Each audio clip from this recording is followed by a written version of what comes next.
वसीम भाई, जो इस वक्त हम लोग स्ट्रेटजी देखते हैं बाबर आजम की कि वो चेंजेस ज्यादा करते नहीं। अब्दुल्ला शफीक हमारे पास एक अच्छा प्लेयर मौजूद है, उसकी टाइमिंग बड़ी अच्छी है, उसकी ग्रिप हमने बड़ी अच्छी देखी। एशिया कप के अंदर भी उन्होंने अच्छा परफॉर्म किया, गालिबन ज्यादा उनको चांसेस मिले नहीं।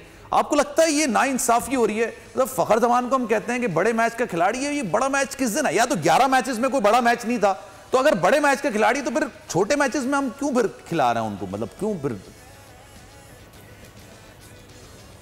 देखिए, कप्तान बाबर आजम की ये नेचर है कि वो कम तब्दीलियां करते हैं। आपको 2021 का T20 वर्ल्ड कप याद होगा कि पूरे टूर्नामेंट के अंदर हसन अली ने परफॉर्म नहीं किया था और बाबर ने उनको तमाम 5 मैचेस खिला दिए थे। और बाद में फिर उनसे सेमीफाइनल में कैच भी ड्रॉप हुआ और फिर शाहीन शाह अफरीदी को मैथ्यू वेड ने 3 छक्के लगाए और पाकिस्तान वो सेमीफाइनल भी लूज कर गया था। तो बाबर की ये नेचर है, आदत है, बाबर कम तब्दीलियां करते हैं। लेकिन अब जिस तरीके का प्रेशर पड़ता जा रहा है बाबर आजम के ऊपर, और फिर इसीलिए अब्दुल्ला शफीक को पाकिस्तान के वर्ल्ड कप स्क्वाड के अंदर शामिल किया गया। अब्दुल्ला पहले वर्ल्ड कप के स्क्वाड के अंदर नहीं थे।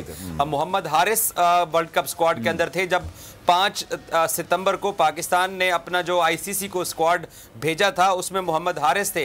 ये तो फिर 28 सितंबर तक टाइम था पाकिस्तान क्रिकेट टीम के पास कि वो तब्दीलियां कर सकते थे। मुझे लगता है कि श्रीलंका वाला मैच जो 10 अक्टूबर को पाकिस्तान ने इसी हैदराबाद में ही खेलना है, तो फखर को एक मरतबा फिर बाबर यहाँ चांस देंगे और शायद फिर इंडिया वाले मैच में जाके उनको तब्दील करें। अगर वो श्रीलंका के खिलाफ परफॉर्म ना कर सके तो फिर 14 अक्टूबर को अहमदाबाद में इंडिया के साथ जो मैच है अब्दुल्ला के साथ कोई भी खिलाड़ी होता है वो हीरो भी बन जाता है और वो जीरो भी बन जाता है। अगर उसने अच्छा परफॉर्म कर दिया, फखर जमान ने भी इंडिया के खिलाफ आईसीसी चैंपियंस ट्रॉफी में बड़ा अच्छा खेला था तो हीरो बन गए थे।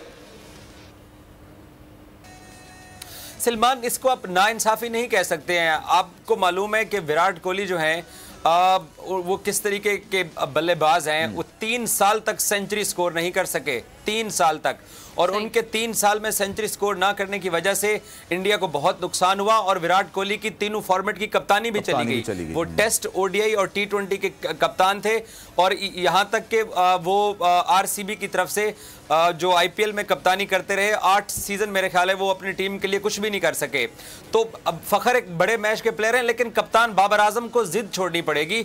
उनको एक तो उसामा मीर को भी चांस देना पड़ेगा आगे जाके। गो के आज नवाज और शादाब ने लोअर ऑर्डर में जाके सवाल आपसे करता, पहले हम फखर की बात कर लें फिर उसामा मीर की तरफ भी आएंगे। जी। सो मेरा ख्याल है कि श्रीलंका वाले मैच में बाबर आजम इसी स्क्वाड के साथ जाएंगे। वो इस विनिंग स्क्वाड को चुनेंगे क्योंकि पाकिस्तान मैच जीत चुका है, तो इसलिए विनिंग कॉम्बिनेशन के साथ पाकिस्तान मैदान में उतरेगा।